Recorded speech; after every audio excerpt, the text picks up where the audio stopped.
Lathan. Ma'am, would you state your name for the record, please? I'm not Ms. Lathan, I'm principal. I am J. Ruth Bay, card holder and principal of Jade Lathan. Your Honor, I did attempt. Mr. Overwater, while she's given that, is this the person that you know to be the individual named in the complaint? If not, we are going to have a problem, and I will have this person, since she got up here, taken into custody. We will do fingerprints and we will determine her identity by our standards.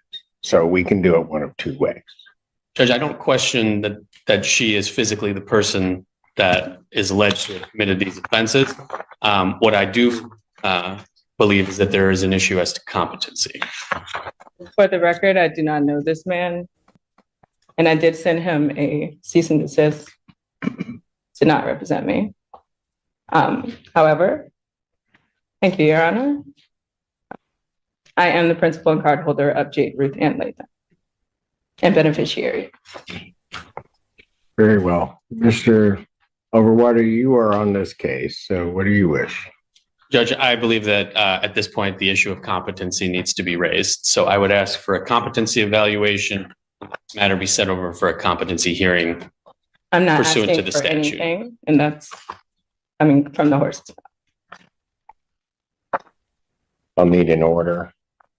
I did turn in my statement of fact so that there's more than the police record on the record. I have not harmed anyone, and the cameras will reflect that if we are to go that far. But I would like to motion to settle. I don't know what that means. Well, I want to settle because I'm the card holder in X relation to the principal, and I do not want to be I have mistaken. no idea what you're talking about. Okay, I yield. Thank you. Forensic evaluation is ordered. I'll order a competency hearing. I'll set that competency hearing for 90. June 6th at 9 a.m. June 6th, 2024, 9 a.m. 2020. At this time, bond will continue. Mr. Overwater, prepare the order, please. I will do that, Your Honor. Thank you. Thank you. Thank you, Your Honor. Court calls the case, People versus Jade Lathan. Image Ganatra for the people. Kenneth Overwater, Assistant Public Defender on behalf of Ms. Lathan, who's approaching. Ms. Lathan, would you state your name for the record, please? J. Ruth Bay, beneficiary of the principal. Your Honor, I have spoken with Ms. Lathan several times. We've reviewed some of the discovery. We are looking into some potential resolutions. I'd ask to adjourn the probable cause conference. I would ask for more than 2 weeks. August 29th, 2024, 9 a.m. Bond continued. Yeah. Thank you, Your Honor.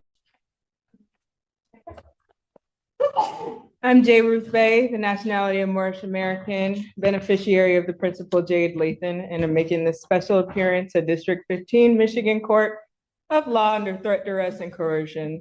I'm asking the prosecutor to dismiss this case on the grounds that there is no injured party. Plus, I have the right to a speedy trial, and this is the 5th time I've made an appearance for this in the case in the court of law since February 2024 for the arraignment.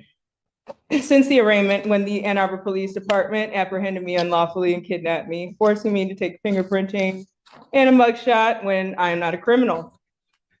Officers Morgan Parker 15400 and AA Condolis 02002 claimed I fit a so-called description and also violently attacked me and produced a false police report against my person. These officers falsely accused me of committing crimes that the tapes do not show me doing at all. These tapes do not show me doing at all any of the things that I'm being accused of, as I've never harmed another person in my life and certainly not an officer of the law. I disturbed the peace, and I have on file with the public defender, Kenneth Overwater right here to my left, a character letter from my former teacher proving that I've always been well-behaved, a well-behaved student, and have always gotten good grades and have no history of foul play or violence, which is still true to this day. My legal representation on the day of the arraignment on February 2024, who helped grant me my freedom on bond, has already stated on the record that I have no history of violent offenses, which is the truth. And I assume why I was granted my freedom from police custody. I would lastly like to say that on March 11, 2024, I was denied two main sources of evidence for my case via my personal FOIA request that would have easily shown my innocence. These two things are the mobile gas station cameras, and that will show the young boy already on the phone when I walked into the gas station. But either way, I was not at all acting out of the ordinary or belligerent. I was nothing but kind to everyone in that store. And I'm nothing but peaceful, and I'm saddened that I have been accused of behaviors that are not true. And I would like to exclaim that I'm a victim of a false 911 police call when I had no idea I only know that because of the police report that I got after the fact.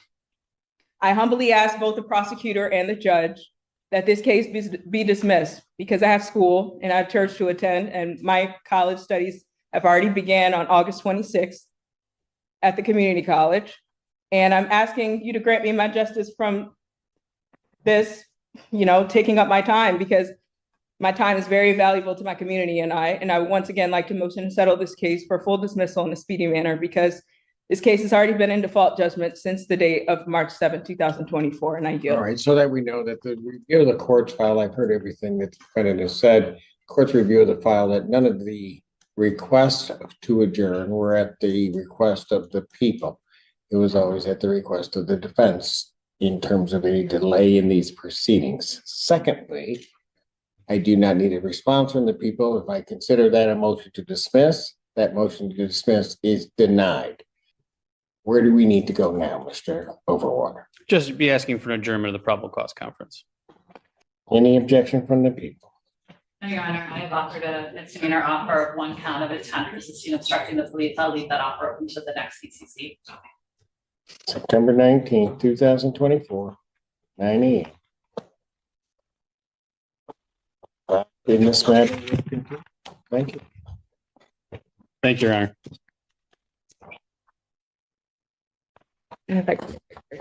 What happens when a courtroom turns into a battle over identity and ideology? In a Michigan hearing, a woman charged as Jade Lem insists she's actually J. Ruth Bay, rejecting the court's authority and using language tied to sovereign citizen beliefs. From the start, she refuses to confirm her identity, pushing the judge to warn that she could be taken into custody and fingerprinted. Her own public defender then raises concerns about competency, triggering a mental health evaluation to determine if she can even stand trial. Throughout the hearing, she files pseudo-legal motions, speaks about sovereignty and duress, and accuses officers of false arrest and unlawful fingerprinting. Her words don't carry legal weight, but her conviction and emotion are unmistakable. When the judge denies her motion to dismiss, it isn't personal, it's procedural. Records show that delays came mostly from the defense, so her right to a speedy trial wasn't violated.